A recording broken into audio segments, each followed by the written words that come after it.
Hello friends, welcome back to my YouTube channel concept nursing classes.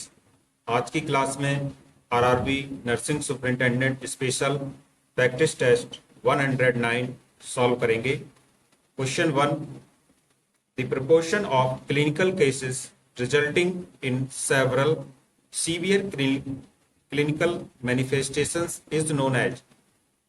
Option A virulence, B infectivity, C pathogenicity, D pre pathogenesis. एक ऐसा आपको बताना है, एक ऐसी घटना होती है जिसमें जो कोई भी पैथोजन होता है या माइक्रो ऑर्गेनिजम्स होते हैं, जब वो किसी भी होस्ट को किस हद तक, कितना ज्यादा उसको नुकसान पहुंचा रहे हैं या उसको डैमेज पहुंचा रहे हैं, इसको क्या बोला जाता है? इसको वायरुलेंस बोला जाता है। यही यहाँ पर आंसर है, इसलिए यहाँ पर जो करेक्ट आंसर ऑप्शन ए बिल्कुल सही है, वायरुलेंस। इसको समझेंगे। वायरुलेंस क्या होता है कि वायरुलेंस एक, इसको हिंदी में रोग जनकता, किसी भी जीवाणु की, वायरस की रोग जनकता कहा जाता है। तो ये रोग जनकता ये होती है कि ये किसी बीमारी के सापेक्ष कितना घातक है, जिस भी होस्ट में ये जा रहा है उसको कितना खतरा पहुंचा रहा है, इसको वायरुलेंस बोला जाता है। नेक्स्ट क्वेश्चन की ओर चलते हैं। अगला प्रश्न है, which of the following gases is not a part of green house gas. निम्नलिखित में से कौन सी गैस ग्रीन हाउस गैसों का हिस्सा नहीं है? A nitrous oxide, B carbon dioxide, C oxygen और मीथेन। तो यहाँ पर जो ग्रीन हाउस गैसें होती हैं उनमें नाइट्रस ऑक्साइड भी होती है, कार्बन डाइऑक्साइड होती है और मीथेन भी होती है, जबकि जो ऑक्सीजन है ये ग्रीन हाउस गैस नहीं है। यही इसका करेक्ट आंसर हो जाएगा। अगला प्रश्न है, channeling of a strong and socially unacceptable drive और urge into a form that is acceptable to society is called. सशक्त और सामाजिक रूप से अस्वीकार्य किसी मुहिम और तीव्र इच्छा को समाज को स्वीकार्य स्वरूप में संचालित करने को कहा जाता है। A regression, B sublimation, C replacement, D identification. Correct answer is option B sublimation. Sublimation का जो साइकोलॉजी में अर्थ यह होता है कि जैसे कि मान के चलिए कोई व्यक्ति को अधिक क्रोध आ रहा है, अधिक गुस्सा आ रहा है, तो वो अपनी आक्रामकता को किसमें बदले? खेल में बदले। जैसे किसी को अधिक क्रोध आ रहा है तो वो अपना खेल में खेलने चला जाए या दौड़ने चला जाए। तो ये क्या होता है, जो क्रोध या आक्रामकता है किसी व्यक्ति की, ये अनएक्सेप्टेबल ड्राइव है समाज के लिए, जबकि खेलना कूदना ये एक्सेप्टेबल ड्राइव होती है समाज के लिए। तो इस प्रकार की जो चैनलिंग प्रोसेस होती है इसी को सब्लिमेशन कहा जाता है। तो अभी एक एग्जाम्पल से, जैसे हमने अभी आपको बताया, अब एक अलग एग्जाम्पल लें। जैसे कि मान के चलिए कि कोई मेल और फीमेल है जिनकी शादी हुई है, शादी के बाद अचानक से उनके बीच में क्या हो जाता है? ब्रेकअप हो जाता है। तो ब्रेकअप के बाद क्या होता है? इनके बीच उदासी रहेगी। तो यदि ये किसी ब्रेकअप के बाद जब उदास होकर के अपनी जो नकारात्मक भावनाएं हैं उनको रचनात्मक भावना में बदलने के लिए कविता लिख रहे हैं, तो कविता लिखना क्या है? कविता सामाजिक रूप से एक्सेप्टेबल डिराइव है, तो इसी को सब्लिमेशन बोलेंगे।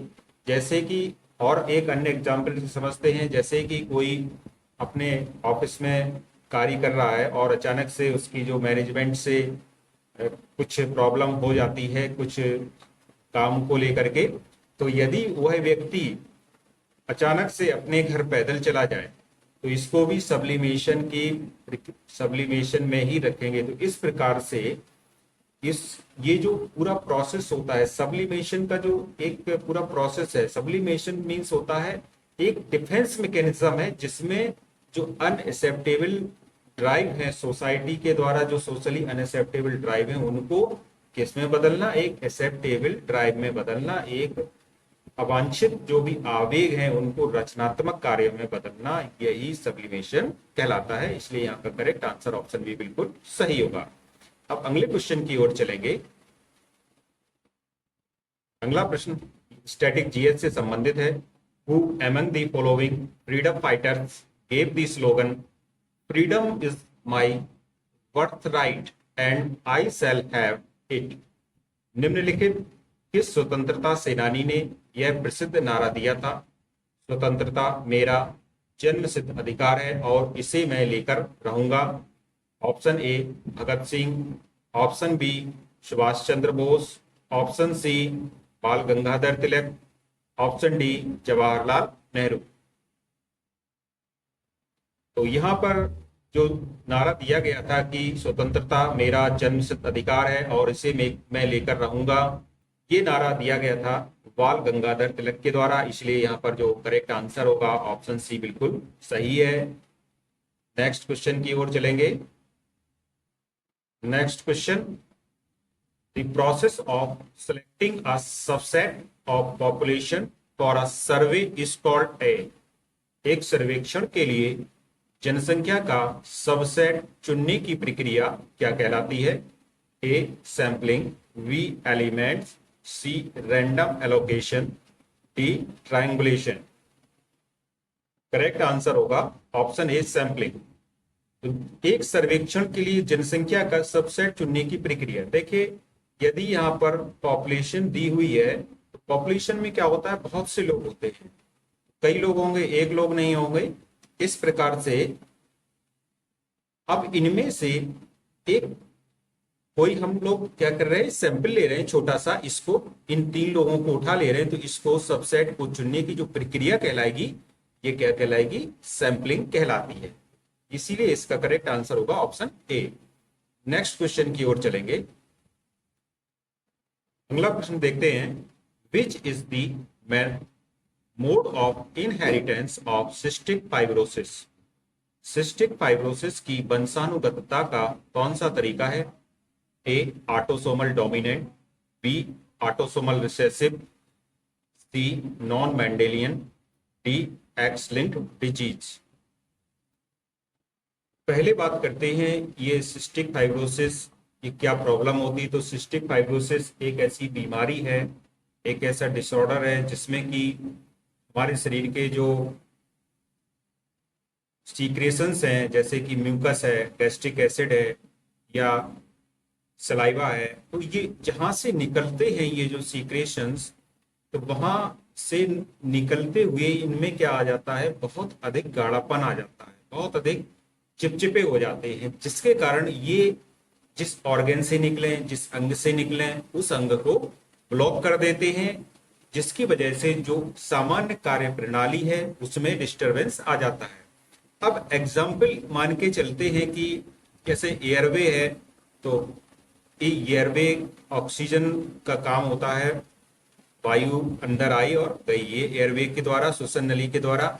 अब जब सिस्टिक फाइब्रोसिस क्या है, एक इनहेरिटेड बीमारी होती है, आनुवंशिक बीमारी होती है, तो पीढ़ी दर पीढ़ी ये चलती रहती है।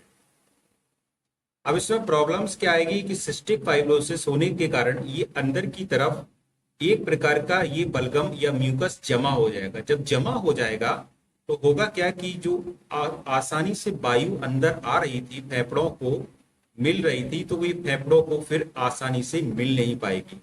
क्यों? क्योंकि इसमें एक ऑब्स्ट्रक्शन आ गया, ये सिकुड़न आ गई। जब इस प्रकार की प्रॉब्लम होती है तो व्यक्ति का जो सामान्य कार्य प्रणाली है वो भी डिस्टर्ब हो जाएगा। अब इसमें ये पूछा गया है कि सिस्टिक फाइब्रोसिस की वंशानुगतता का तरीका कौन सा है? ऑटोसोमल है, ऑटोसोमल डोमिनेंट है, ऑटोसोमल रिसेसिव है, नॉन मेंडेलियन है या एक्स लिंक्ड डिजीज है। तो जब भी बात करें तो ये जो सिस्टिक फाइब्रोसिस बीमारी, क्योंकि अभी बताया है कि इनहेरिटेड होती है, वंशानुगत होती है, पीढ़ी दर पीढ़ी चलती रहती है, तो इसका जो तरीका होता है ये ऑटोसोमल रिसेसिव होता है। इसका मतलब है कि इसका जो जीन्स है ये जीन्स रिसेसिव जीन होता है, डोमिनेंट नहीं होता है। तो इसीलिए जो इसका करेक्ट आंसर है ऑप्शन बी बिल्कुल सही है। अगले क्वेश्चन की ओर चलेंगे। अगला प्रश्न देखेंगे, find the next number in the series 3, 7, 16, 35, 74। पहला ऑप्शन है 153, सेकंड होगा 223, थर्ड 187 एंड फोर्थ 147। तो आपको एक श्रृंखला दी गई है 3, 7, 16, 35 और 74। तो आगे कौन सी संख्या आएगी आपको बताना है। देखते हैं इसका। जब 3 का 2 में मल्टीप्लाई किया और एक जोड़ा तो 7 आएगा। 7 का 2 में मल्टीप्लाई किया और 2 जोड़ा तो 16 आएगा। 16 में 2 का मल्टीप्लाई किया और 3 जोड़ा तो 35 आएगा। 35 में 2 का मल्टीप्लाई किया और 4 जोड़ा तो 74 आएगा। तो अब ये सीरीज पता चल चुकी है। इसमें इंटू 2 का गुणा है और प्लस जो संख्या जोड़ी जा रही है वो एक बढ़ती हुए क्रम में जोड़ी जा रही है। पहले 1, फिर 2, फिर 3, फिर 4। अब निश्चित बात है आगे जो जोड़ होगा वो 5 का होगा। तो देखते हैं 74 इंटू 2 करेंगे 150। 74 इंटू 2 इज इक्वल टू हो जाएगा 148। 148 प्लस 5 होगा, ये कितना हो जाएगा 153 हो जाएगा। इसलिए यहां पर जो करेक्ट आंसर ऑप्शन ए बिल्कुल सही होता है। नेक्स्ट क्वेश्चन की ओर चलेंगे। भारत में लड़कियों के लिए विवाह करने की कानूनी उम्र क्या है? ए 19 साल, बी 20 साल, सी 21 साल, डी 18 साल। तो करेक्ट आंसर है ऑप्शन डी। भारत में जो कानूनी उम्र है लड़कियों की शादी की ये 18 साल है। इसलिए correct answer option D is right. Next question, शरीर की सबसे बड़ी सीरम झिल्ली कौन सी है? विच इज द शरीर की सबसे बड़ी सीरम झिल्ली कौन सी है? Which is the largest serous membrane of the body? A peritoneum, B serosa, C submucosa, D mucosa. Correct answer is option A peritoneum शरीर की सबसे बड़ी लार्जेस्ट सीरस मेम्ब्रेन होती है और ये abdominal cavity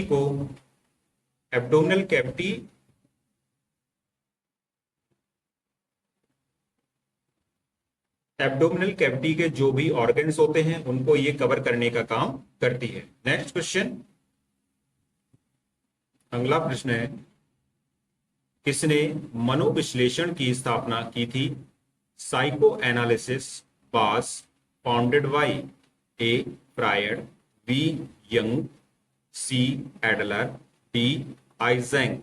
correct answer, Freud को मनोविश्लेषण का जनक माना जाता है। So the correct answer is option A. Next question,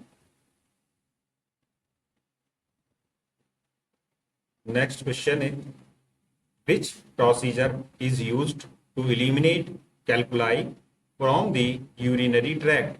मूत्र पथ से पथरी को निकालने के लिए किस प्रक्रिया का उपयोग किया जाता है? A cystoscopy, B lithotripsy, C cystotomy, D nephrectomy. Correct answer is option B lithotripsy. जो भी लिथो शब्द होता है ये स्टोन से संबंधित होता है और ट्रिप्सी मीन्स होता है तोड़ करके इसको बाहर निकालना। तो लिथोट्रिप्सी एक ऐसी प्रोसेस होती है जिसमें कि किडनी स्टोन रिफ्लेक्स, तो यहाँ पर जो पर्यूसन रिफ्लेक्स होता है ये प्रसव के दौरान माँ द्वारा अनुभव किया गया एक एक्सपल्सिव यूट्राइन कॉन्ट्रैक्शन होता है। इसलिए यहाँ पर जो करेक्ट आंसर है ऑप्शन ए बिल्कुल सही होगा। अब समझते हैं ये फर्ग्यूसन रिफ्लेक्स क्या होता है। तो फर्ग्यूसन रिफ्लेक्स एक ऐसा न्यूरो एंडोक्राइन रिफ्लेक्स होता है, ये चाइल्ड बर्थ के समय ही ये होगा, जिसमें कि जो यूट्रस है ये कॉन्ट्रैक्ट करने लगता है इनवॉलेंटरी, अनैच्छिक रूप से, जिसको आप संभाल नहीं सकते हैं। इससे होता क्या है कि जब ये न्यूरो एंडोक्राइन रिफ्लेक्स है तो इससे सूचना ब्रेन को जाएगी, तो ब्रेन अधिक से अधिक ऑक्सीटोसिन रिलीज करने लगता है। जब रिलीज ऑक्सीटोसिन होगा तो इससे पावरफुल कॉन्ट्रैक्शन होंगे, जब पावरफुल कॉन्ट्रैक्शन होंगे तो ये बेबी को इजेक्ट करने का काम करेंगे। तो इस प्रकार से हम लोगों ने समझा कि फर्ग्यूसन रिफ्लेक्स क्या होता है। नेक्स्ट क्वेश्चन की ओर चलते हैं। अगला प्रश्न देखते हैं, what is the first phase in wound healing? घाव भरने का पहला चरण कौन सा है? A haemostasis phase, B inflammatory phase, C proliferative phase, D maturation phase. तो यहाँ पर जो घाव भरने के चरण होते हैं ये 4 चरण होते हैं, और इसमें जो सबसे पहला चरण होता है इसको हीमोस्टेसिस फेज बोला जाता है, दूसरे चरण को इंफ्लामेटरी फेज बोला जाता है, तीसरे चरण को प्रोलिफरेटिव फेज और लास्ट मैचुरेशन फेज बोला जाता है। ये जो यहाँ पर दिए गए ऑप्शन है ये क्रिम से ऑलरेडी लगे हुए हैं, इसलिए यहाँ का पहला आंसर ऑप्शन ए बिल्कुल सही हो जाएगा। अब ये हीमोस्टेसिस चरण में सबसे पहले क्या होता है, यदि ब्लड ब्लीडिंग हो रही हो तो ब्लड क्लॉट होगा, दूसरे में इसमें हल्की सी सूजन आएगी, बैक्टीरिया पनपेंगे, और तीसरे में घाव भरेगा, और फिर नई कोशिकाएं आकर के जो भी यहाँ पे नई सेल्स हैं वो मैच्योर होकर के उस घाव को पूरी तरह से भरने का काम करती हैं। तो यहाँ पर जो वुंड हीलिंग के चरण होते हैं ये 4 होते हैं, हीमोस्टेसिस, इंफ्लामेटरी, प्रोलिफरेटिव और मैचुरेशन। नेक्स्ट क्वेश्चन की ओर चलते हैं। Which proteins are classified based on their functions? कौन से प्रोटीन को उनके कार्यों के आधार पर वर्गीकृत किया गया है? A fibrous proteins, B globular proteins, C simple proteins, D protective proteins. Correct answer is option D. ये प्रोटेक्टिव प्रोटीन्स होते हैं जो कि शरीर को प्रोटेक्ट करने का काम करते हैं, शरीर की इम्यूनिटी बनाए रखते हैं। इसमें एंटीबॉडीज आती हैं, टी सेल्स आती हैं, ग्रेनुलोसाइट्स आती हैं, साइटोटॉक्सिक टी सेल्स आती हैं।